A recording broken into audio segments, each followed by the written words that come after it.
Assalamu alaikum, everyone. Welcome to the Bayan Berkeley webinars. My name is Asad Ahmed.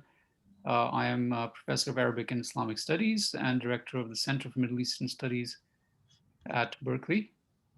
I'm going to do some quick introductions of our two distinguished speakers right after I inform you that this is an ongoing partnership between the Center for Middle Eastern Studies, Berkeley, and the Bayan Islamic Graduate School. We are looking in each of our events to bring together reflections and research, academic research on various aspects of Islam, and also linking it with the Muslim lived experience, a space of a collaboration between secular institutions and their methodologies and the other methodologies that are used for studying religious traditions, and a space of collaboration of that sort. So the next event I should mention to you is on February 15th at 12 Pacific time. This is going to be the topic for the next one is going to be Islam, anti-racism, and the Muslim American community. For this event, very briefly, I can go on for quite some time introducing our speakers because they're both distinguished colleagues of ours. But in the interest of time, I'll be very brief. Our first speaker is Professor Sarra Liti. Lili, sorry. She received her master's and PhD in Arabic and Islamic Studies from the Department of Near Eastern Languages and Civilizations at the University of Pennsylvania. She's currently Associate Professor of Arabic Language and Literature at the University of Florida, Gainesville. Her primary research interests are stylistics in the Qur'an, animals in Islam and Arabic literature, and among the courses she has taught are the Qur'an as literature and sustainability in Arabic texts. She's the author of a wonderful book published by Cambridge University Press in 2012, the title of which is Animals in the Qur'an, and she's currently working on a book that explores animal themes in the Hadith and in Islamic jurisprudence. Our second speaker today is going to be Professor Anna Gade. She holds a master's and PhD degrees from the University of Chicago with a doctorate in the history of religions, specializing in Islam. She is the Vilas Distinguished Achievement Professor and Associate Dean for Research and Education in the Gaylord Nelson Institute for Environmental Studies at the University of Wisconsin-Madison. Her research explains global culture, historical and religious responses to environmental change, specializing in history, knowledge, and practices of Southeast Asia.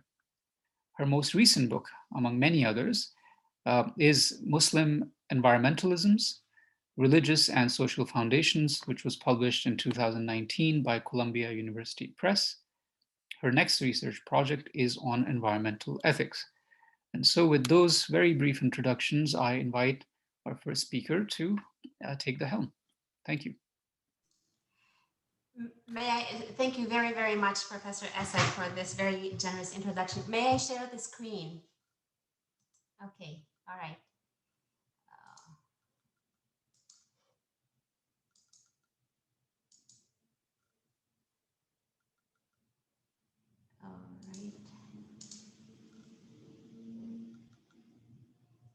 All right. Can you see my slides? Hello? Yes, I can. Yes, I think everyone can. I hope you're not seeing the notes as well. Is it just the slides? It's the slides, yes. Ecology of Wonder. Okay. So thank you again, Professor Asad, for this generous introduction, and thank you everyone for being here today. I apologize for those of you if you have heard this presentation in the past. There are a few things that I have added to it, but I have presented the same content before. So the title of my presentation is Ecology of Wonder. And what I would like to do in it is to explore three Qur'anic motifs, or the ecological dimension of three Qur'anic motifs. And these are the motifs of divine oaths, creation's inner dimension, and creation's function as a set of signs. Okay, all right. So The Quran does not speak much about the concrete dimension or the concrete guidelines regulating Muslims' relationship with the non-human world. It does offer some broad instructions, such as the authorization to consume animal products or the prohibition to destroy crops and animals. But beyond these overarching themes, someone who wants to learn about the concrete dimension of Islam's animal and environmental ethics should really go to the Hadith rather than the Quran. Nonetheless, even if the Quran is mostly silent on the do's and the don'ts in this respect, its approach to the non-human world lays the foundation of this ethic. First, by disrupting human-centeredness, and second, by fostering feelings of awe and wonder and affinity toward the non-human world. These feelings, as ample research has shown, are a prerequisite for the success of any environmental ethic and have had, I believe, a measurable and concrete favorable impact on Muslims' attitude toward the non-human world. Um, I don't seem to, okay. All right. So I begin with the first motif, which is divine oaths. In the Quran, God often swears by different beings to validate theological principles, reassure Muhammad about his role as God's messenger, and to make solemn promises about the hereafter. Most of these oaths involve natural and universal phenomena, but God also swears by himself, the Quran, and by the Prophet. Now, it is quite remarkable that among humankind, Muhammad is the only person who features in a divine oath when the Quran addresses him saying, by your Lord, by your life, they wandered blindly in their intoxication. This is in Surah 15, Surah Al-Hijr. Ibn Qayyim al-Jawziyah comments on this saying, the fact that God swears by Muhammad's life is one of the greatest signs of distinction and is an honor that the Prophet shares with no other person or no other human being. Being objects of divine oaths elicited favorable remarks not only about Muhammad, but also about non-human creation. The early exegete Qatada, for example, says that when God swears by something, this is an indication that he holds that thing in great esteem. Oaths involving figs and olives inspired long descriptions showing the excellence of these fruits. And like other fruits, figs have no stones. They are small enough to fit in one mouthful, and the list goes on. These comments illustrate how divine oaths inspired some exegetes to observe other creatures very closely and with a predisposition to find excellence in them. So just by swearing by certain beings, non-human beings, this led exegetes to speak favorably about these beings. It is also remarkable that Muhammad shares the honor of being in divine oaths with innumerable non-human beings, yet not with fellow humans. As intriguing as this observation may sound, however, it is fully consistent with other themes in the Hadith and I think in the Quran as well. Muhammad himself has reportedly often stressed the affinity between himself and other creatures while highlighting disbelieving humans' antagonism toward him. In one tradition, he is reported to have said, there is no creature between heaven and earth save that it knows that I am God's messenger. Disobedient humans and jinn are the only exception. This suggests that Muhammad had more fellow feelings for non-humans than for most humans. For him, as it is in the Quran, devotion to God rather than species membership is the foundation of true kinship. Divine oaths disrupt human-centeredness and promote ecocentric attitudes in another important way. On several occasions, God in the Quran swears by non-human beings to make negative statements about humankind. In Surah Al-Asr, for example, he swears by the late afternoon to affirm that humankind is in loss, excluding only those who believe, do good deeds, etc. In Surah Al-Adiyat, God swears by the racers who, according to most exegetes, are either camels or horses, and other ambiguous beings to assert that the human being is ungrateful to his Lord. Divine oaths, thus, not only convey God's pleasure with non-human beings being important enough for him to swear by them, but also his disapproval of certain human characteristics and certain human groups. I now move to the second motif, which is creation's inner state. The Quran ascribes to non-human beings devotional states and behaviors that are generally imperceptible to human senses. As early as the second surah, it affirms that whatever is in the heavens and on earth is obedient to God. كُلٌّ لَهُ قَانِتُونَ. The third surah states that all beings submit themselves to God, and other surahs add many other forms of worship. If words from the human context can be borrowed to describe states that belong to other beings, it may also be stated that the Quran often contrasts non-human beings' hypersensitivity with the humans' callousness. Unlike the hardened hearts of some humans, some stones experience fear and awe of God, khashya, to the point of falling on the ground. The claim that God has a child is so monstrous, the Quran affirms, that at it, the skies are ready to burst, the earth to split asunder, and the mountains to fall down in utter ruin. These states and reactions are a far cry from the disbeliever's unresponsiveness to the divine message. Okay. Another interesting feature of the Quranic non-human world is its seeming ability to make choices. In the process of creating the world, God addressed the sky while it was still smoke, telling her and the earth to come willingly or unwillingly. ائتيا طوعاً أو كرها. The answer of both was, we come in obedience.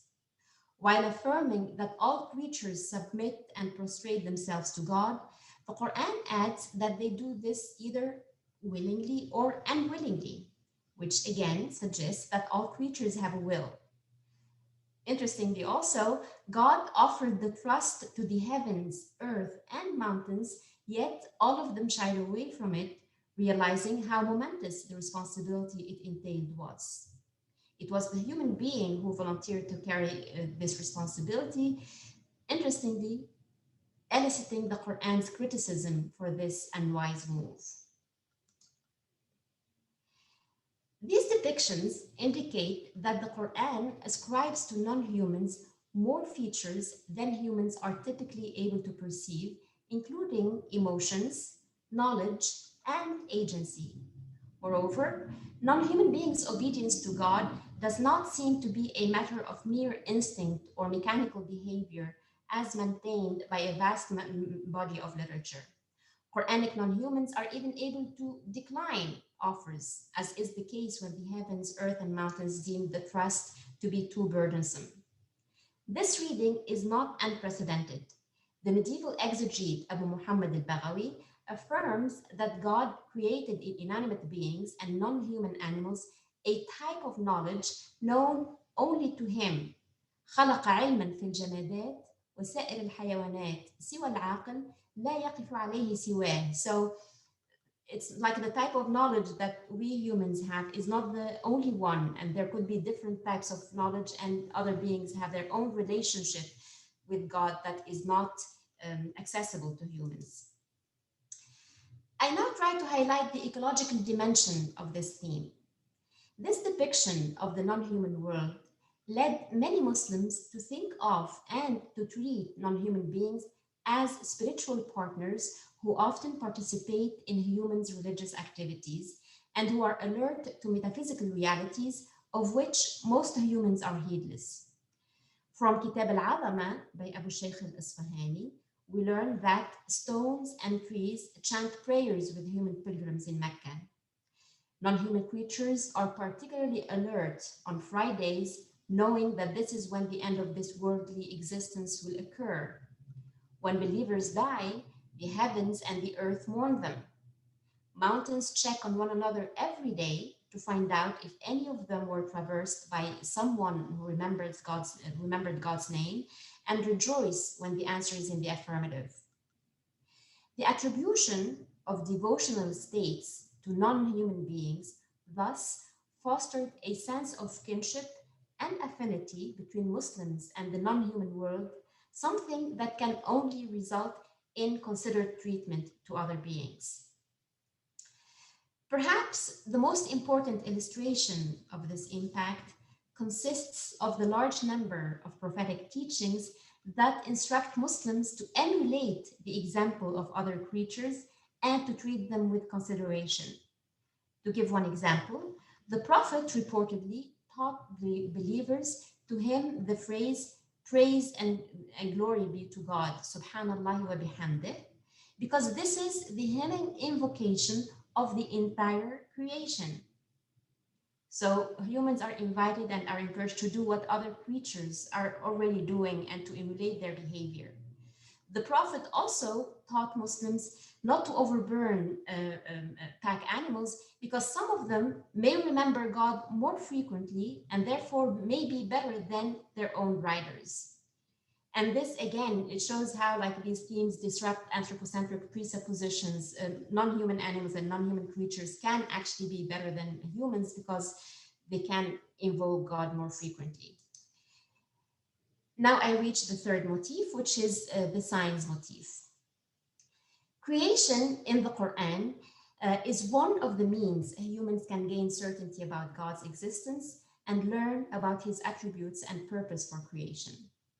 The Quran, as Rosalind Gwynn points out, defines God as unique, unknowable, and beyond any human capacity for understanding.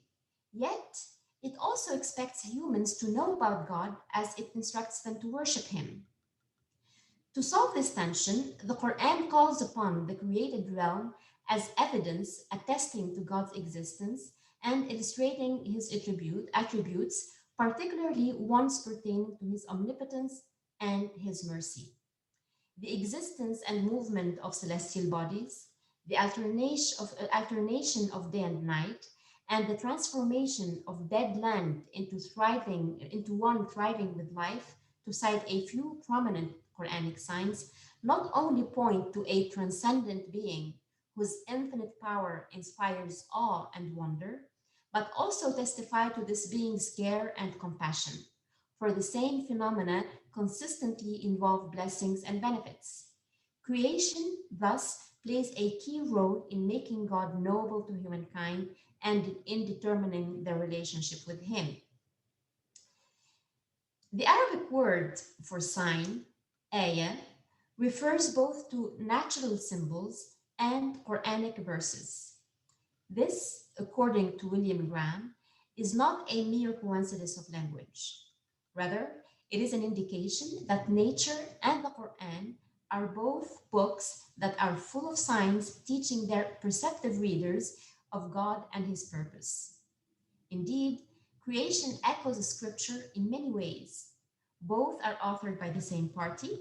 Both testify to their author's perfection, omnipotence, and unbounded mercy. And both are awe-inspiring due to their miraculous character. Humans who ponder them adequately will experience similar effects, reach the same conclusions, and reap the same benefits. Creation is also central to the Quran's message. Graham states that it is arguably the most powerful strain of Muhammad's preaching about God and his sovereignty. Such affinity with and centrality to the Islamic scripture indicate that the status of nature echoes that of the Quran. The Quran managed to foster positive attitudes toward the environment in observing Muslims, mainly in two ways. Themes highlighting creation's spirituality inspired the pious to hold it in high esteem and to treat it with deference, whereas the sign motif nurtured a sense of wonder toward creation. The first approach, which I have discussed briefly above, was developed in the Hadith, pious literature, and works of jurisprudence to become the formal foundation of what may be termed as Islamic environmental ethics. The second, which with which I'm finishing this presentation, provided the emotional foundation for these ethics.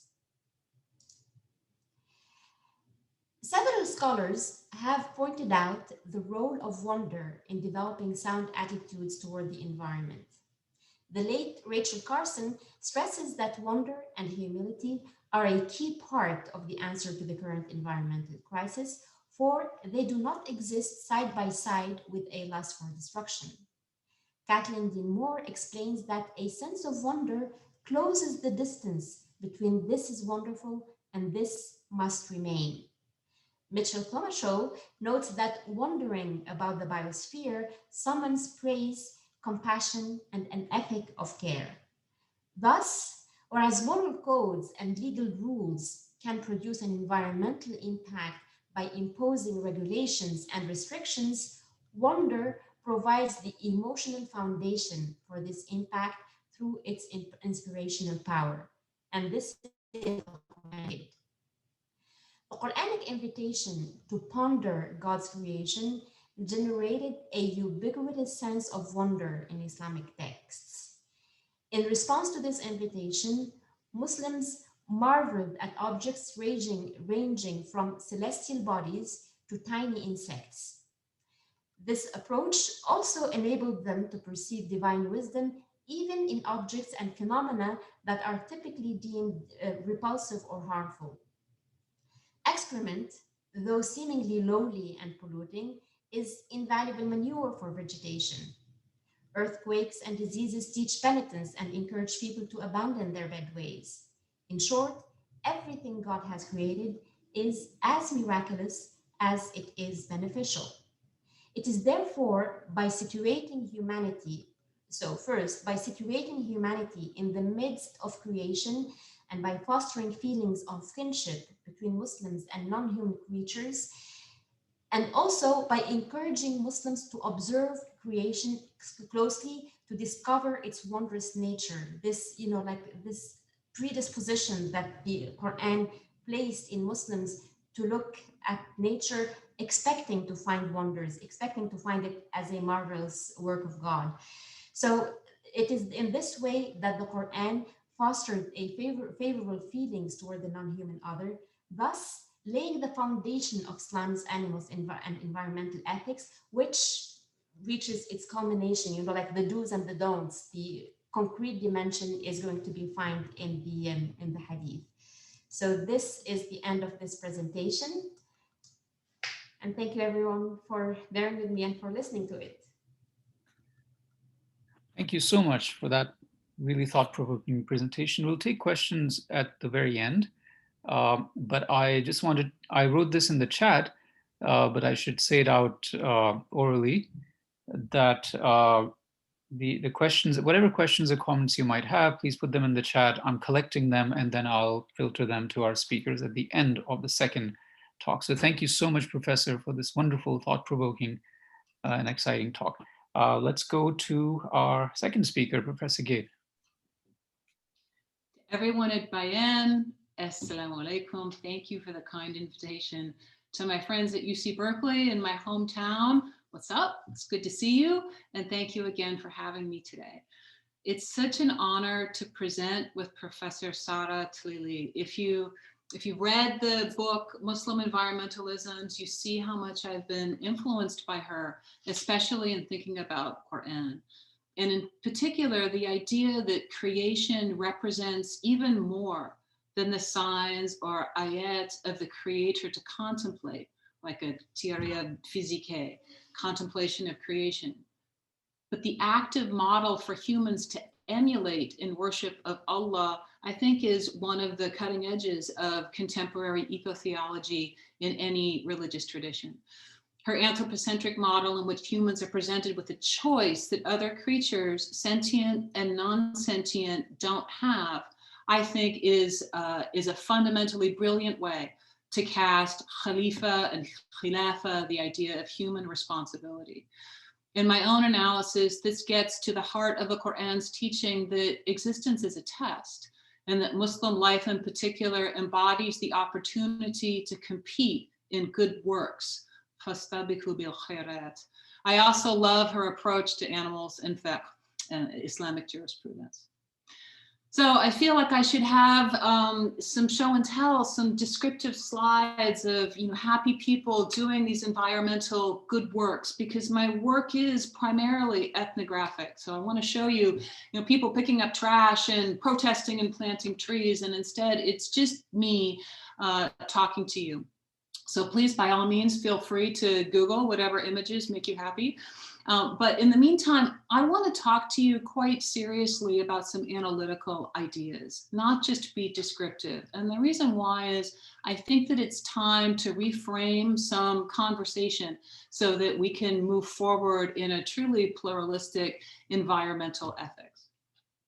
So I'm going to start out by making just 3 general remarks, continuing on the theme of the Qur'an, because I want to address a few expectations, as I do in the book, and also as a lead-in to talk about environmental ethics as I do them here in the Nelson Institute for Environmental Studies. The first point I want to make is just one about method, and it's about my own approach. I don't tend to see any distinction between theory or text and activism or practice, in particular when talking about Qur'an. This has been the hallmark of some previous approaches to Islam and the environment.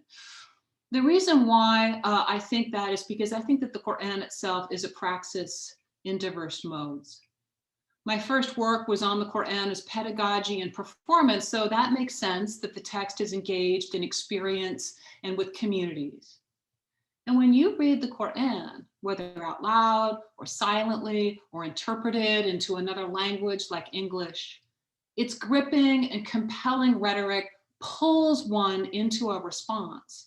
It's continually telling its listeners to think, to feel, to react, to transform their moral awareness, and to widen their empirical scientific vision.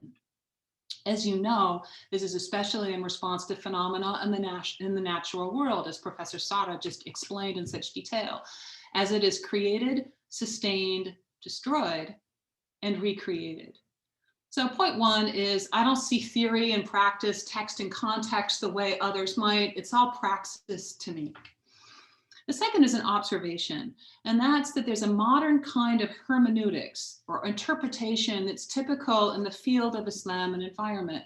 It's often to take a few key verses, such as the ones about khalifa, really just one, or mizan, balance, really just one, as the maqal, as the substance of the text, if you will, and not so much to consider the context or the maqam in which it appears. If you look on the internet, this is probably what you're going to find, and there's nothing wrong with this. It works especially well in contexts of interfaith dialogue, where the target concept may be something from Christian readings of the Bible, like a notion of dominion from the book of Genesis, or a holistic Emersonian-like concept of nature, as in the work of Syed Hossein Nasr. This approach overall tends to seek in religious traditions resources that can be extracted in order to foster a kind of environmental sentiment like love, care, or concern. It's one form of reading, and it's one form of approach to religious text and context, but it's not the only one. The point of grounding study of environmental ethics in Qur'an is not that there would be one essential understanding about the environment or anything else. So point 3 is about substantive content. If you look at the Qur'an overall, approach it as through many, many repetitions, as Muslims do, as themes build up, there can be a slightly different emphasis than what one finds in the environmental verses as they are usually presented. Now, I'm not trying to tell you what to think or what the Qur'an says, I just say, read the text. Given that the idea of the environment and environmentalism is unstable in English, no one really knows what that means. It's even more troubled, I think, than the idea, the category of religion and religious studies. There's no reason why Islam shouldn't be determinative of what is Islam in the environment. It's not just a lot of the text is describing the natural world then, as in water in various forms, encouraging empirical investigation and directing ethical response.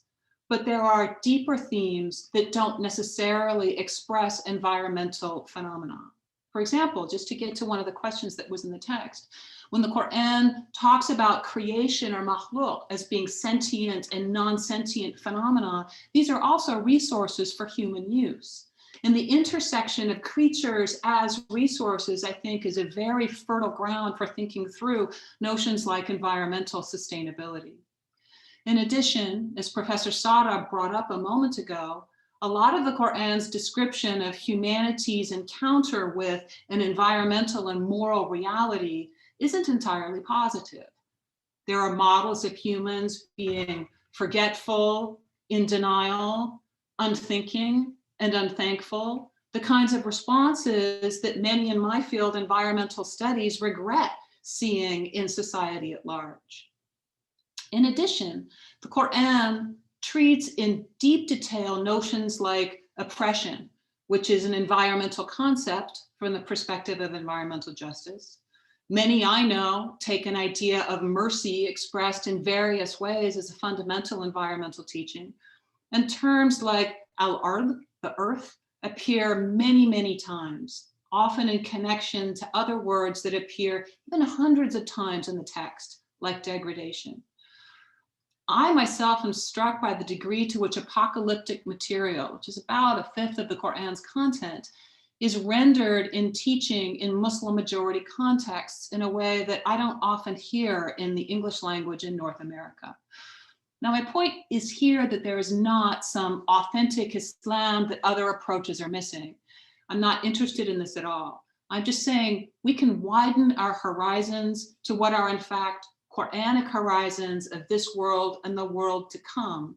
And that what I'm really interested in academically is viewing global circulations. When I do what I think is my best scholarly work, I'm doing ethnographic study. And I work in the Asia Pacific region in a nation with unique biodiversity as well as ecological vulnerabilities. And it's also the world's most populous Muslim majority nation. I personally, in order to do my own work, need to move beyond white settler colonial categories for environmental ethics, as I've inherited here in North America, in order to translate, if not interpret, the data of my research. Okay, so now I want to talk a little bit about environmental ethics, which actually is the area of my research and teaching here in environmental studies. I'm in a unit for multidisciplinary environmental studies at the institution that is famous for figures like John Muir, Gaylord Nelson, the founder of Earth Day, and Aldo Leopold. And here I represent the humanities, environmental humanities, and I teach in the area of ethics.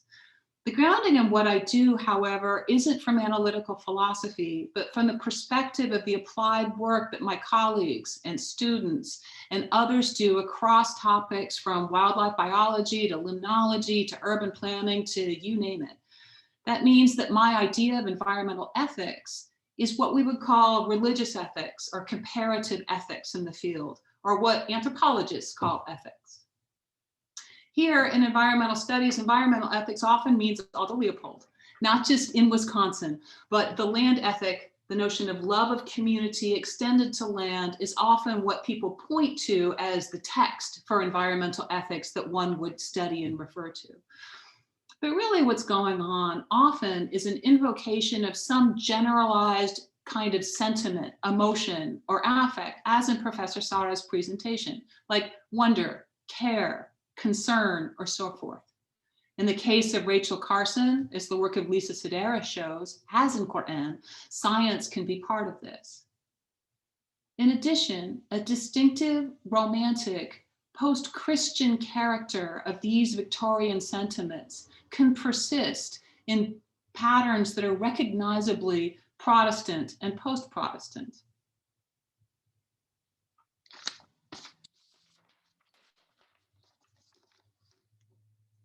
And then there's what we do.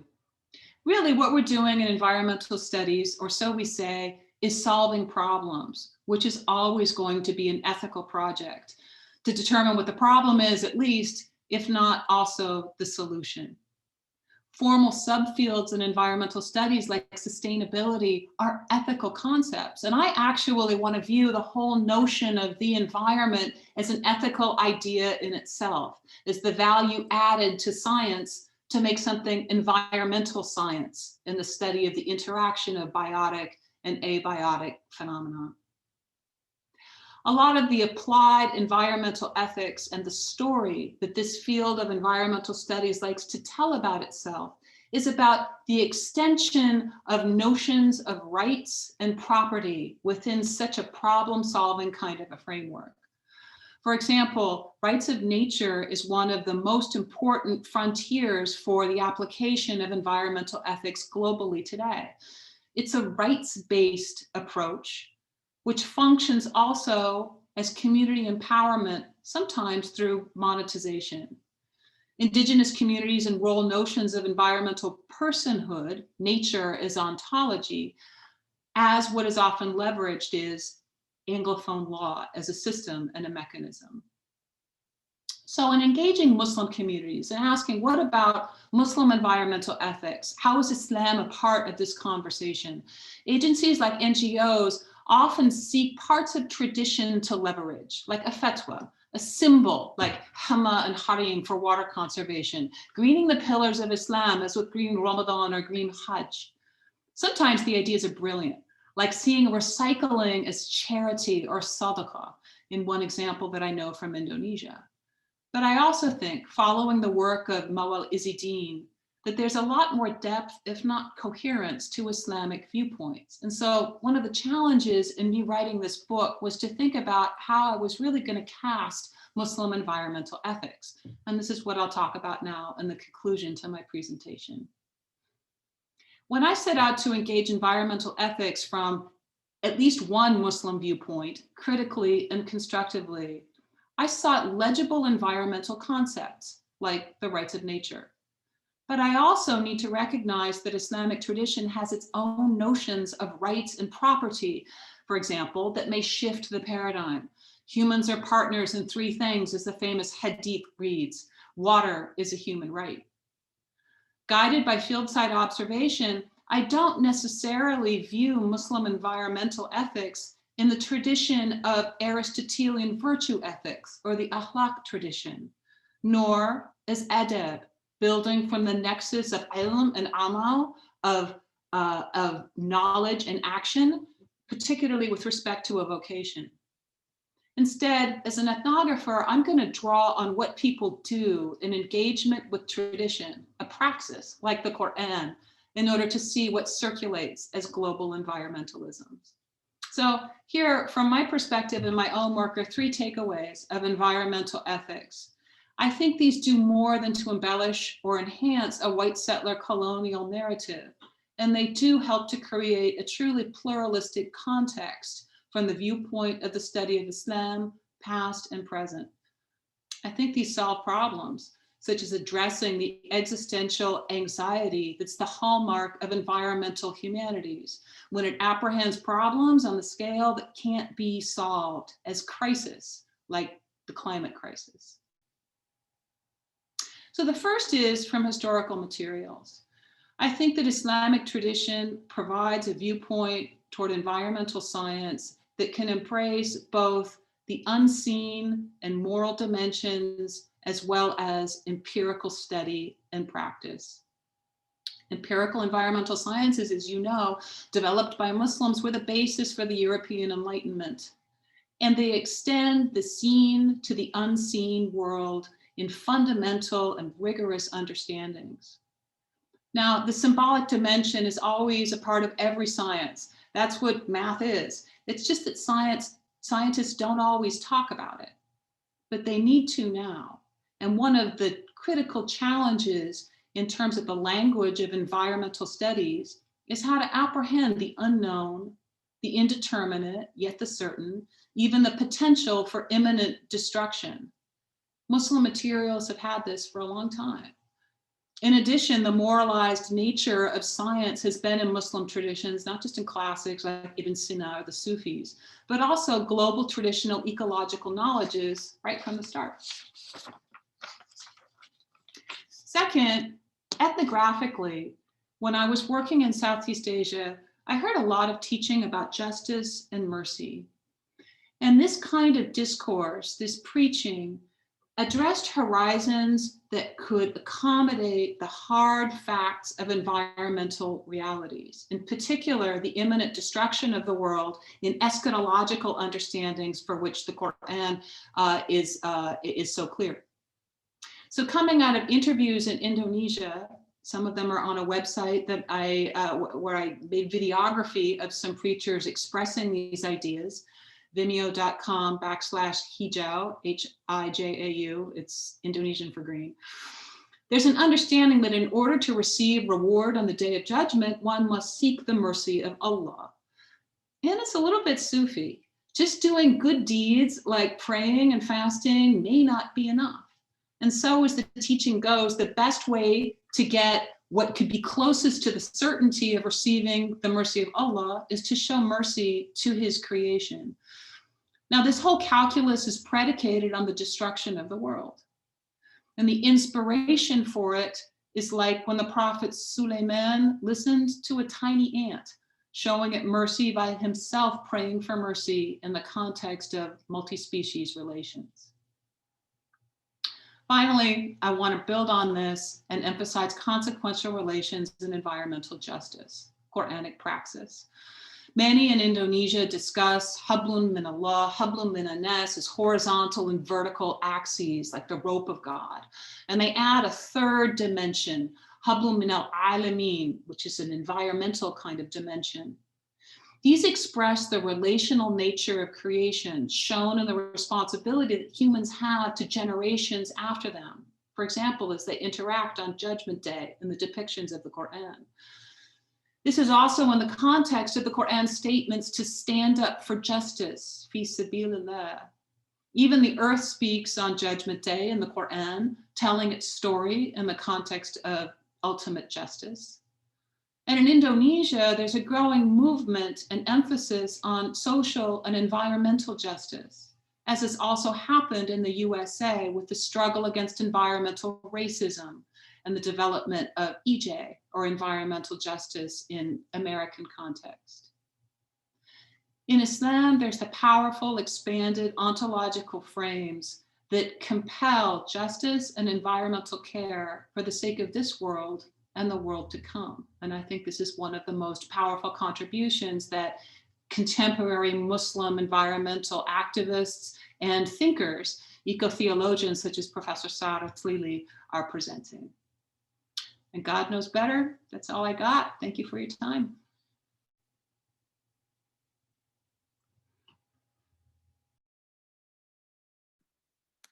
Thank you so much, Professor Gade, for that enlightening talk. I have a number of questions from the audience, and I will, well, it's very easy for me. I'll just read them out, and either of you or both of you may decide to tackle them. So the first one is, the first two questions are related, so I'm just going to combine them in one. And they were the first two that were presented right after Professor Sarah's talk. The author writes, "Thank you very much for your excellent presentation. I'm wondering how we can think of the theme of disrupting human-centeredness in light of the many verses in the Qur'an that employ the term sakhara lahum, which seem to elicit a sense of the subservience or subjugation of the environment to human beings." So, and the second question is actually asking the same thing, so I've decided to combine the two. Anna, would you like to address this question? Well, you can start, and if Professor, because it was initially addressed to you, but Professor Gade might decide to join us too. So why don't you start? Yes. So yes, there is no question that the Quran presents the world as something that is totally adapted to the, like needs and like to humankind. It's like the word sakhar, or the verb sakhar occurs many times. However, this is not the limit of how the Quran speaks about the earth in relation and creation in relation to humans. That's one thing. And second, I think even the word sakhar requires some analysis. This is in fact something that I do in my book. I spend like a lot of space in that book analyzing the notion of taskhir. And just like to make it very brief, I think my analysis by looking at the word in Quranic context, in outside of the Quran, like in early Arabic, etc., the word taskhir means adaptation. It more than subjugation. Now, there is definitely an element of subjugation in it. I'm not saying that it is not, right? But that subjugation, it's really the work of God. God is the one who has power. Humans can only benefit from what God has, like made serviceable to them, right? The Quran says that everything that God has created is musakhar to humankind. This does not mean that humans have control. We visibly do not have control over the sun, but God has sakhar, the sun, for us. So I think what this means is that it's like this is an expression of God's mercy. God has adapted the world. Uh, if we analyze also the concept of taskhir in the Quran, we find that the message, the point that this theme wants to highlight is not human exceptionalism, but rather it's God's mercy. In fact, in many of the verses that discuss the taskhir, one of the most prominent is in Surah number 14, in Surah Ibrahim. God gives a list of things, mentions a list of things that are musakhar to humankind, and then the conclusion is in the insan ladalumun kafar, the human being is unjust and ungrateful. So all of this is not to highlight the centrality of humankind, but rather to highlight God's mercy to humankind. And and the verse says that most of humans are actually failing. They're not doing a good job. When the Quran also says that God sakhar things to humankind, it does not mean that God sakhar things only to humankind. There is a possibility that God sakhar things to other beings, and there are indications in the Quran actually pointing in this direction. So it's not now, of course, clearly the Quran emphasizes the theme of taskhir in relation to humans, but this is obviously also because the Quran is a scripture addressed to humans. It is speaking to humans, so it is reminding humans of all the kindness that God has toward them. It is presenting things as they relate to humankind, but this does not mean that God is not kind or did not sakhar the world to other creatures. In fact, the Quran uses a related word meaning-wise when it talks about the bee. It says that, like God addresses the bee, telling her, Usluki subula rabbiki dhulula. So God, tadlil in my analysis is even stronger than taskhir, because while taskhir is adaptation, tadlil is to make something under the surface, like making, like the an'am, animals are mudallal, not just musakhar. So they are at this, like they are directly in service to humankind. So tadlil also is not just to humankind. God made paths mudallal to bees. It's I think, like I have I don't know, like tens of pages analyzing this concept. Again, I think the conclusion that I want to make is that, yes, definitely the Quran clearly speaks about taskhir, and the taskhir of nature, like of the the non-human world to humankind. But this is first an expression of God's kindness, not of a human's, privileged status. This does not mean that it is a privilege directed only to humans. Other creatures are clearly being, under the care of God, but the Quran does not speak about this a lot because the Quran itself speaks to human. It is hudan linnas. It's not hudan for bees, or it's guidance for humankind, not guidance for bees or guidance for donkeys or guidance for. So it is speaking to humankind. That's another element that I think is. The other thing is that taskhir, actually humans themselves are musakhar to one another, right?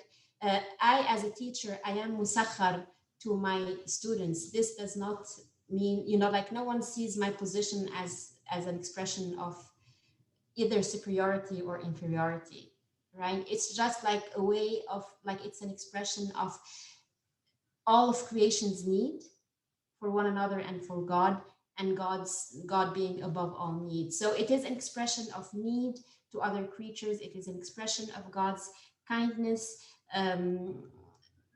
It's, I don't think it is necessarily an expression of any human exceptionalism in the Quran. I don't know if this answers the question or if it is a little bit too vague.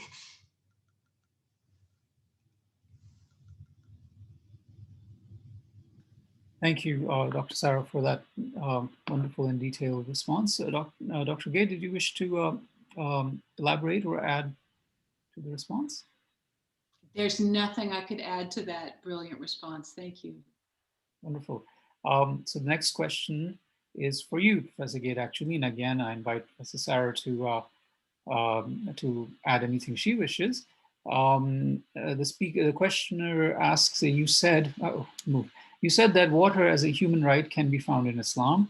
Can you please expand on this and explain more about the symbols you mentioned in the Quran that represent water? Thank you very much for that excellent question. So I'm not a scholar of fiqh, as is Professor Asifa Qureshi, who's on this call. And in a way, that's a good thing, given the way that this question is posed, because I do think that many contemporary Muslim thinkers in the field of environmental ethics would like to extend the rulings of fiqh, the jurisprudential tradition, and consider it to be a model and principles for environmental ethics. So in a sense, expanding philosophically the potential of jurisprudential thought.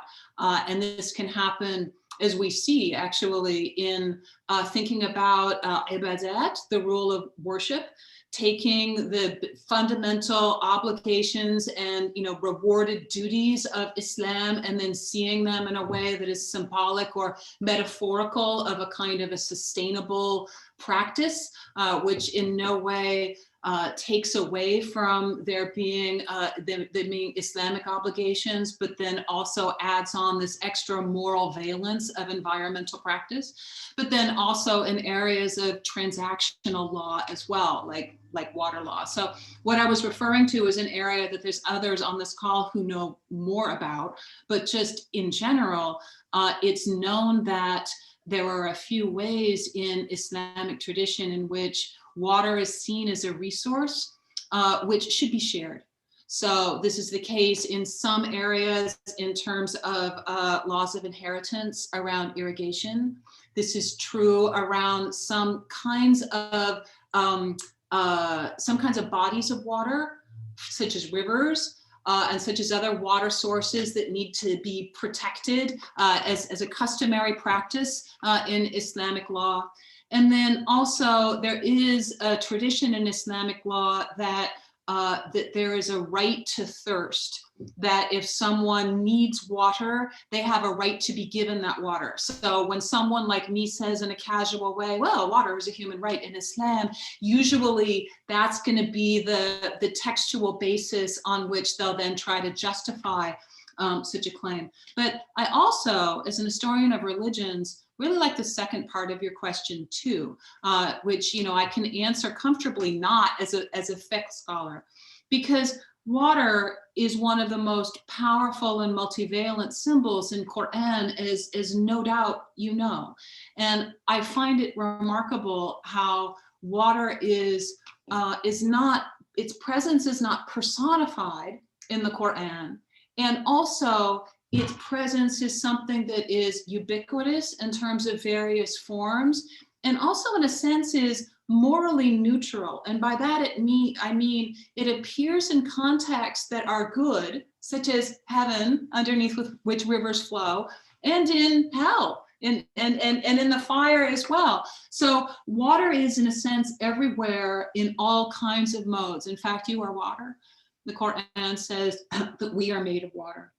And so water being quite explicitly a simile in the Qur'an, a mode of instruction and teaching in some of the Qur'an's many parables, as well as being a metaphor that Muslims have used in ways that is esoteric. For example, water as knowledge in multiple places in the Qur'an, as well as in Sufi tradition, I think really makes it natural that one could think about law about water and customary practices about water.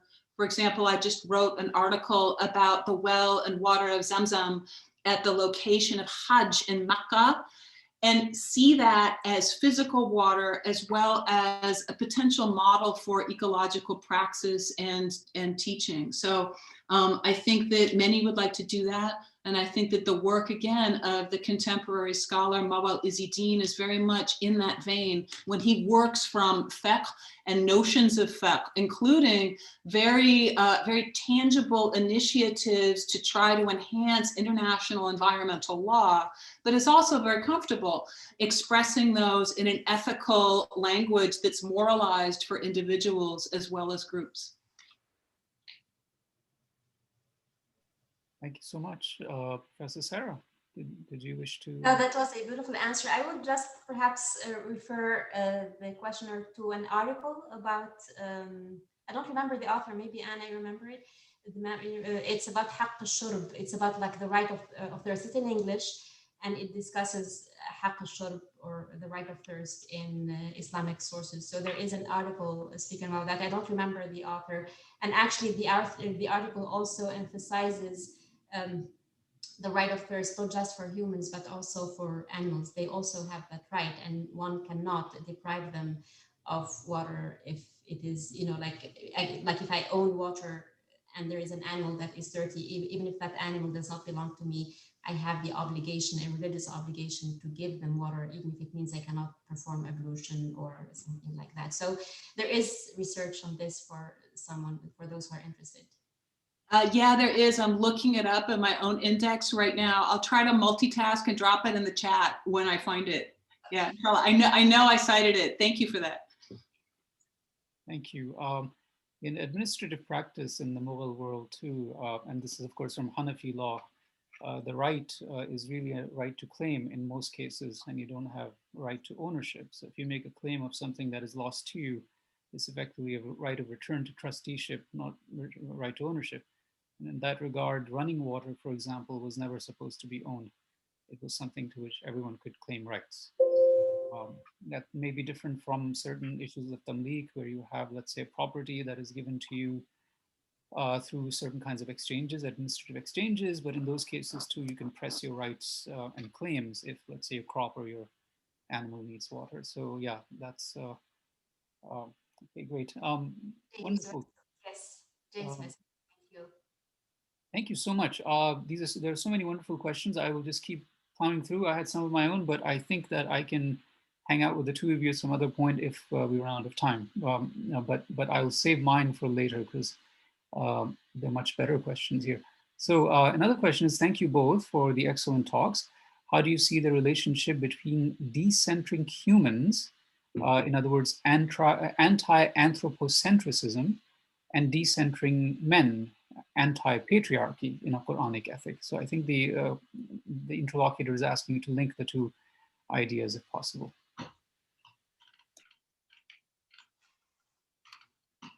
Go ahead, Anna, if you would like to begin. I was trying to find my reference here. I'm sorry, could you please repeat the question? Yes, I can. So thank you for, okay, how do you see the relationship between decentering humans, anti-anthropocentrism, and decentering men, anti-patriarchy in a Qur'anic ethic? Oh.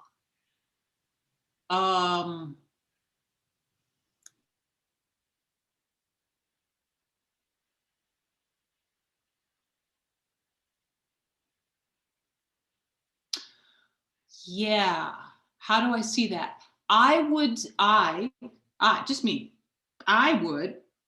taking a first stab at that question coming at me.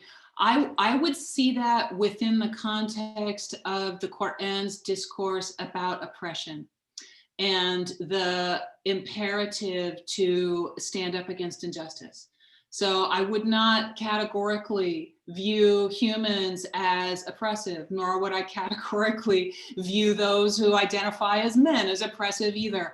But I think that to apply that kind of ecofeminist kind of approach that would make this correlation between the scales and modalities of injustice and, and inequity, I think that that would be the key word. And in so doing, I would invite the conversation intersectionally with many, many others who are thinking through notions of justice, zulm, and injustice in that kind of a context. So that's what I would do if called upon to do so. But the honest answer is, I don't tend to make that kind of a correspondence. Just what I think, right? So, who cares? But what I don't tend to do that in my own thinking, because the ways I think about decentering anthropocentrism are so much about ontology and about the classes of beings. As I said, I'm so influenced by Sarra Tlili's thinking, right? So very, very similar to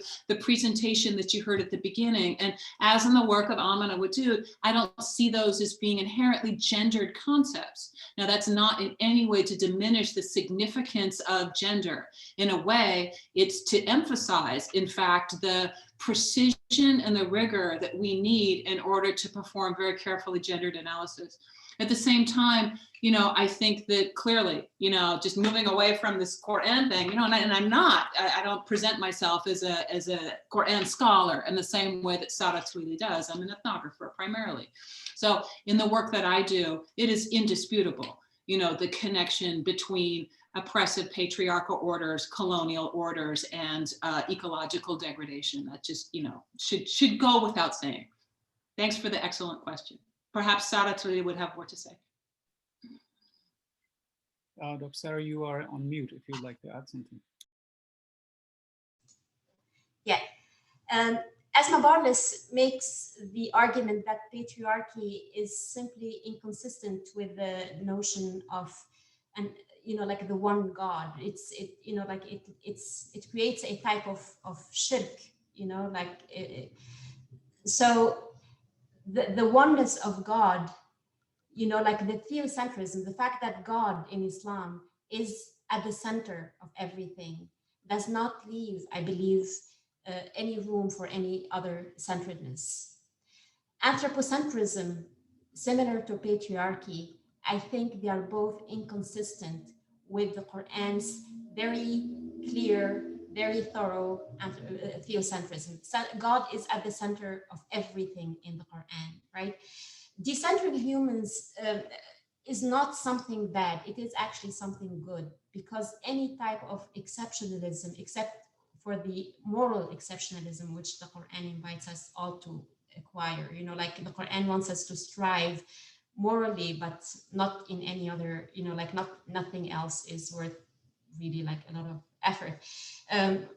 Anything else, any centrism that is focused on ethnicity, on gender, on race, on species, on anything else, I think it's inconsistent with the Quranic worldview. This is why, like, my reading of the Quran is that it is a theocentric book.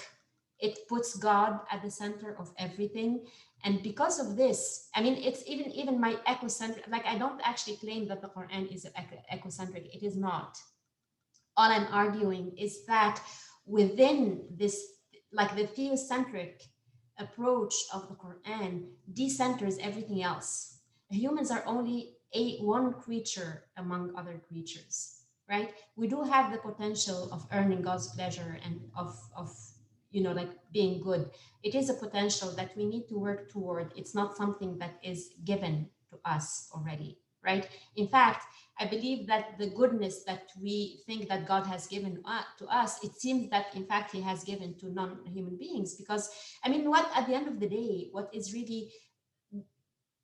what does God value? It's obedience to him.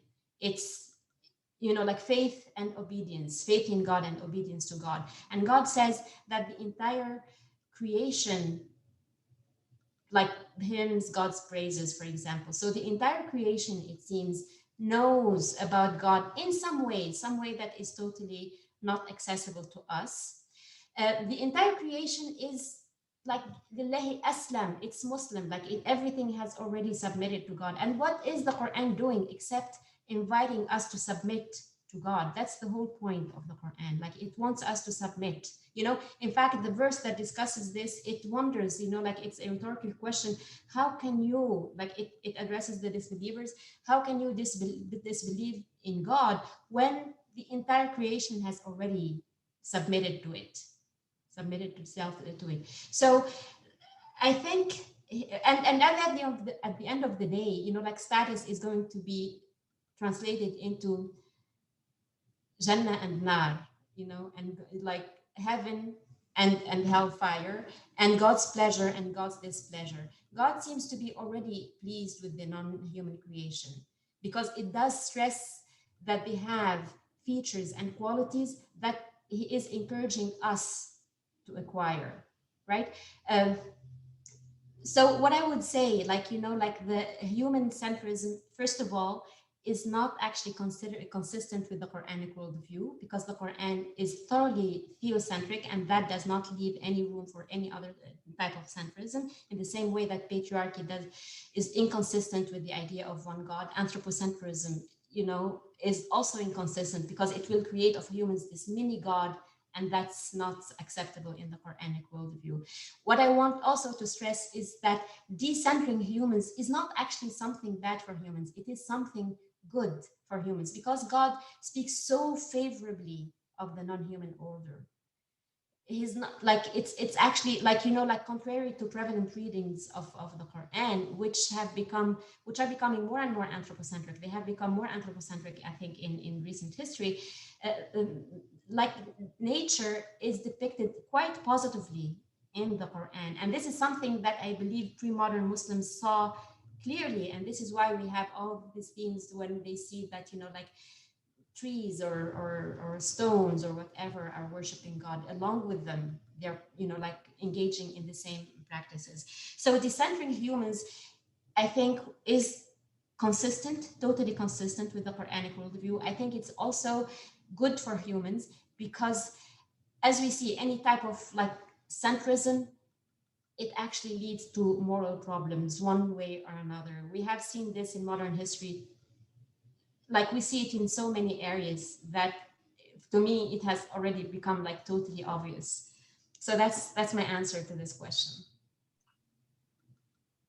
I had something briefly to add, if that's all right. Thank you for that excellent question. From the perspective of environmental studies, often the fundamental ethical problem is taken to be anthropocentrism.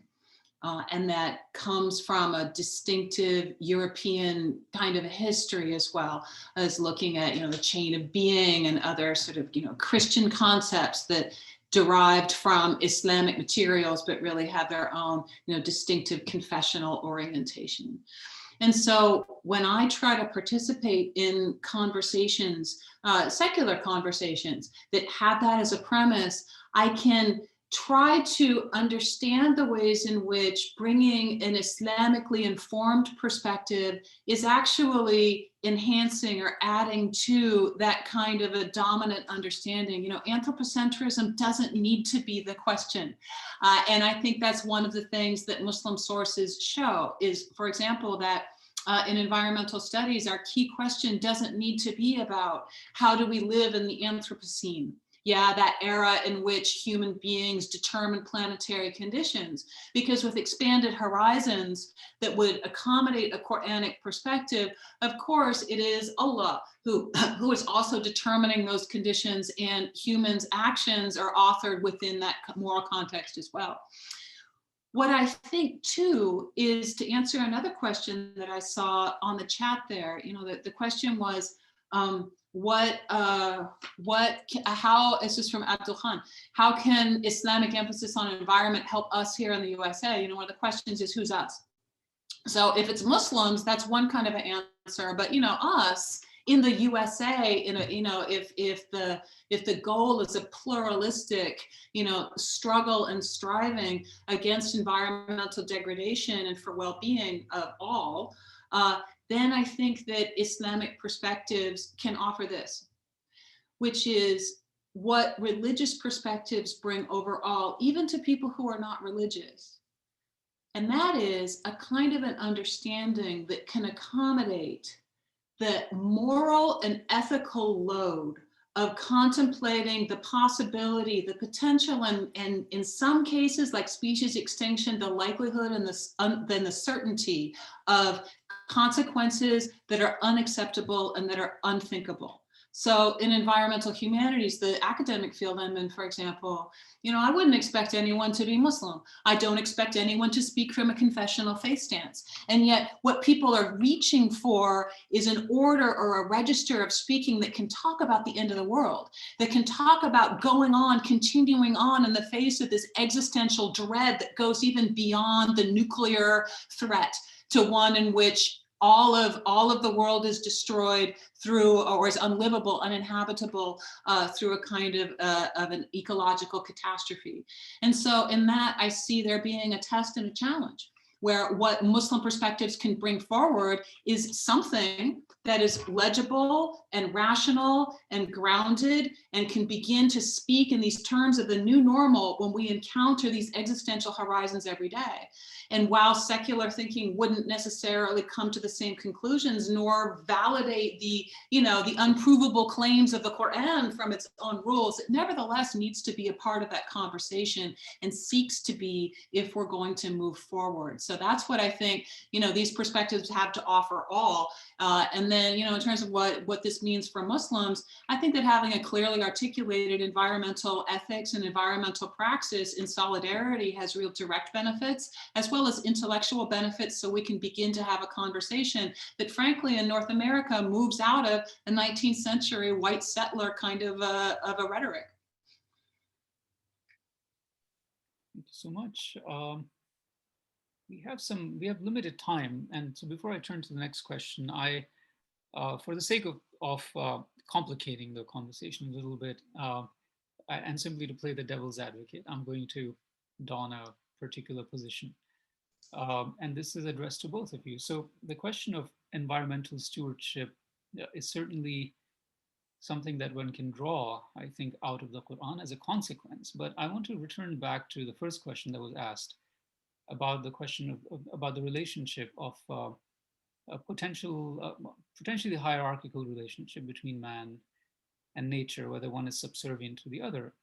And I'm wondering whether the Quran is presenting simply nature where in its discourse it serves it serves in a position of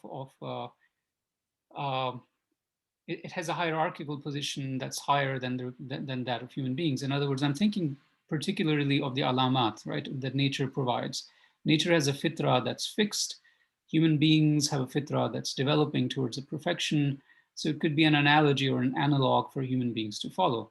It's similarly found in Shafi, for example, in his opening lines of the Risala, where he talks about Bayan, right? So he says that Bayan is a term, it's an ism jami' لمعان مجتمعة الأصول متشعبة الفروع. So right, it's Bayan, which God gives in various ways, is an expression that refers to meanings that are compressed in terms of their roots and expressed in terms of their consequences. And then he says there are different types of bayan that God gives, different kinds of clarification. Sometimes are with the nas, sometimes with prophetic sunnah. And then finally he says that there's another bayan that's given, and that is an injunction on human intellects to reflect. And there the example that's given is the fard to do ijtihad, the effort to look, for example, for the direction of the masjid, of the Kaaba. And there, so the alama there is nature, and that's what I was coming to, right? So the stars, for example, are presented as an alama or as a tool or as an instrument whereby human beings would be directed aright. It's symbolically, in other words, a discursive superiority that nature has. And to jump from that discursive superiority, given its fixed aspect, to a equality or superiority even ontologically is one that I would like explanation for. So, so I'm just doing it to force you to think about the possibility that the Quran is talking about nature in terms of a discursive superiority or discursive fixedness, but not necessarily in terms of its ontological equality in the Anthropocene. So perhaps you could push back on this. Right, right. Thank you. This is actually the first time ever I receive a question like this, and I think it's such a deep and insightful question, which is going, like I'm going to continue to think about it beyond our conversation today. But I think approaching this whole thing in terms of hierarchy is perhaps not a very justified move to start with, right? What I'm trying to do here is, first of all, to complicate our our understanding of the Quranic world. We have inherited readings of the Quran that shaped our thinking about nature for centuries, and because of this, we tend to think of nature as being fixed, as being, like even the Islam of nature is because nature does not have a will. One of the things that I was trying to do today is to say that actually a closer reading of the Quran seems to complicate that. Nature chooses, nature has a will, nature, there is a dimension that the Quran attributes to nature that is totally not accessible to us. The Quran says, وَمَا مِنْ شَيْءٍ إِلَّا يُسَبِّحُ بِحَمْدِهِ وَلَكِنْ لَا تَفْقَهُونَ تَسْبِيحَهُ. Everything hymns his praises, but you humans do not grasp their hymns. So I think the Quran is trying again and again to tell us that, there is a lot more. Like my book begins with this, with the verse, وَمَا أُوتِيتُم مِّنَ الْعِلْمِ إِلَّا قَلِيلًا. You have been given only a little of knowledge. We have been given so little of knowledge that we cannot really, like the Quranic world seems to be far more complex, and I think it has a lot more interiority than we tend to believe. This is not just my reading. I think this reading was more fashionable in the early centuries of Islam, and with time it became less and less, fashionable. Nature became more fixed and more instrumental and more, like it's mechanical. It doesn't have agency. Now I think that the field of environmental studies is growing. It also is discovering that nature has a lot more agency than we have been able to, we see this first of all among animals. Animals are much smarter, it seems, than we tend to believe. Sometimes even vegetation, like there is research now affirming that trees communicate among themselves, etc., etc. So, and still we just know a little bit. So there is this, but in any way, I think the only hierarchy that the Quran, like the Quran speaks about different hierarchies. It does speak, and it doesn't, like it for example, some people are wealthier than others, and they will take others sukhriya, they will subjugate others, put them at their service, for example. So there are different hierarchies, things based on wealth, whatever, but the Quran, like the Quran's position is that none of these hierarchies matter to God. This is not what matters to God. The only hierarchy is the spiritual one. Now, my thesis is if God in the Quran truly values spirituality, and this is the thing that I see clearly now in the Quran, like the instrumental dimension that you have pointed to is of course also there, but it's not part of that hierarchy. In fact, what it is part of is it points to all of creation's vulnerability.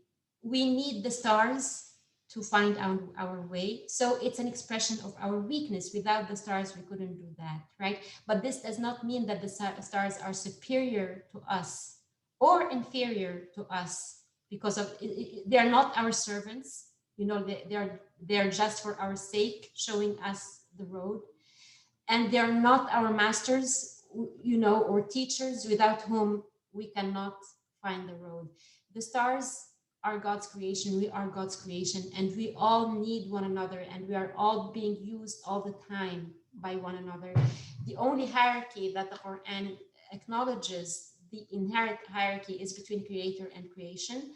Creator is here, the entire creation is here.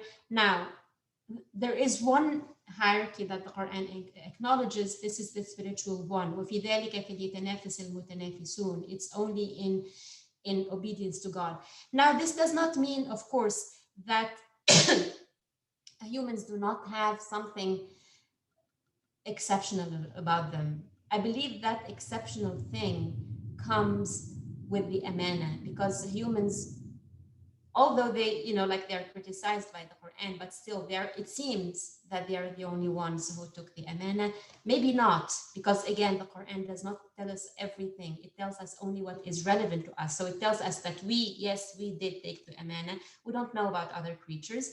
But anyway, humans took this amana, which the heavens, the mountains, and the earth have turned down. So they have made a choice not to do what we are doing, you know, and the Quran criticizes us when doing this. Now, Muslim exegetes say that because of this, heaven is open to human only, you know, like animals and perhaps even other creatures are going to face accountability in the hereafter. There is a hereafter for them, but they will not go to heaven or to hell.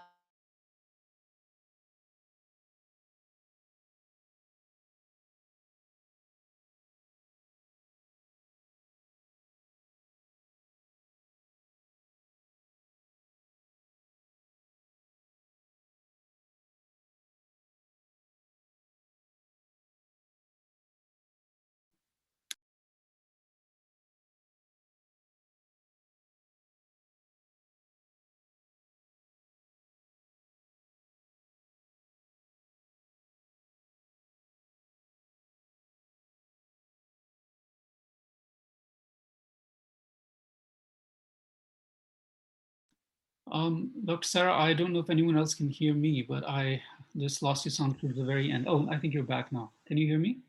Okay, yeah. Oh, okay. I don't know how much of my answer you were. Very last few seconds. I want to thank you for that response. As I said at the beginning of the prompt, that was just meant to agitate, not meant to necessarily uh, indicate my reading of the tradition. And I certainly could not have expanded on it the way you did. Thank you for your erudition on this point. There was another question very much related to this by a colleague of mine from the CMES. I will read it out, but I think in your extended answer, you've already addressed it. The question was directed at you, Dr. Sarah. I'm wondering if you could expand on the concept of submission to the divine, willingly or by compulsion by human and non-human beings, and the distinctions between Allah's creations, angels, humans, non-human, when it comes to the concept of free will. So I think indirectly, unless you wish to add, you have addressed the idea of the hierarchy existing only between the creator and the created world, and of course the nuances within the created that you have indicated. But did you wish to add anything more to that question? We're in the last few seconds now, so. Yeah, no, I don't. I mean, I don't know if the person who asked this question has, I don't know, like if they feel that I have addressed the question or, so the question is about the hierarchy. It's about free will. I guess I'll talk a little bit about the free will issue. You know, like when I started my research on the Quran, I started with the assumption that humans, angels, and jinn are the only creatures that are rational and who have free will. Other creatures do not have free will. But as I said, it's not just the Quran, it's the Quran and readings of the Quran. In fact, the many verses that complicate these themes have given a hard time to many exegetes. Ar-Razi is one of the most rational exegetes of the Quran, as everyone in this audience knows well. Yet, you know, like when the Quran addresses the earth, telling her, like to swallow its water after the flood, and instances like these where the Quran speaks directly to inanimate beings, right? He says there is a secret here that I cannot, it's a secret. It's something that seems, So Arazi, this leads even someone as rational as Arazi to admit that there is a lot more beyond our human ability of understanding. Um, I do no longer subscribe to the idea that humans have free will, versus other creatures having no free will.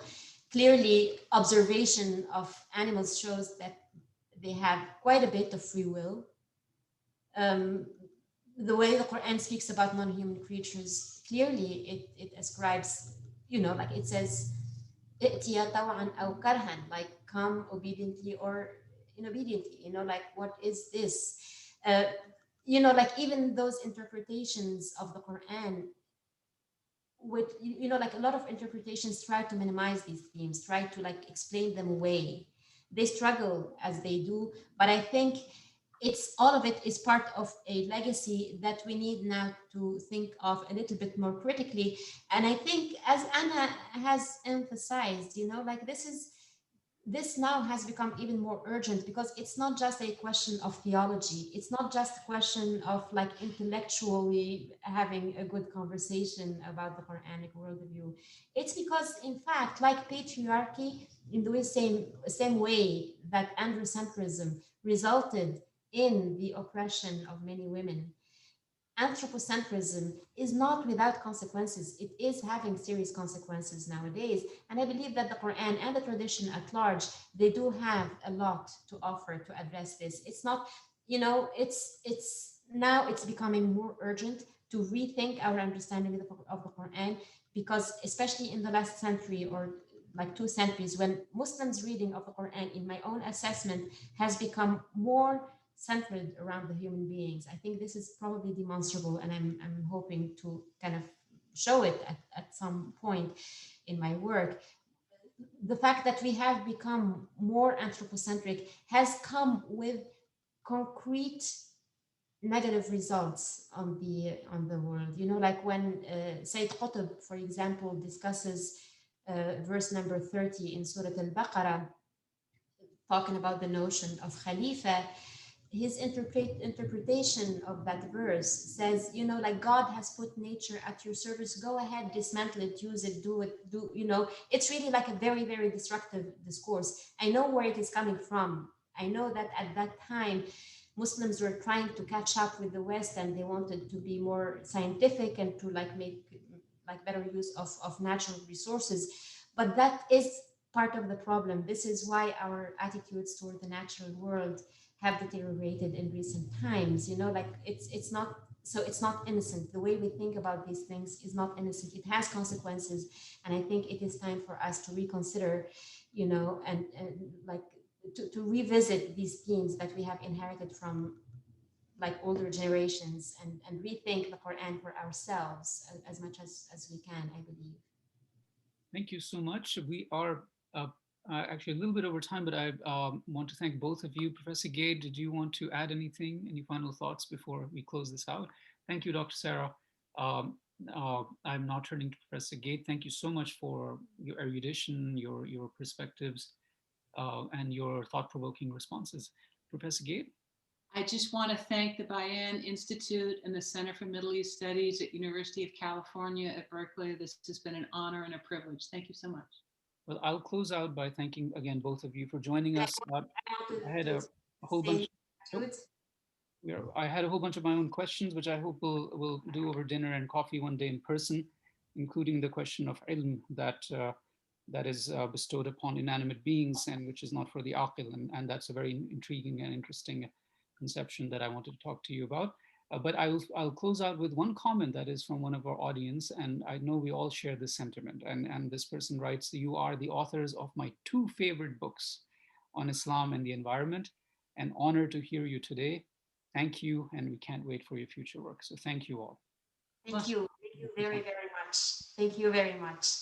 Bye-bye.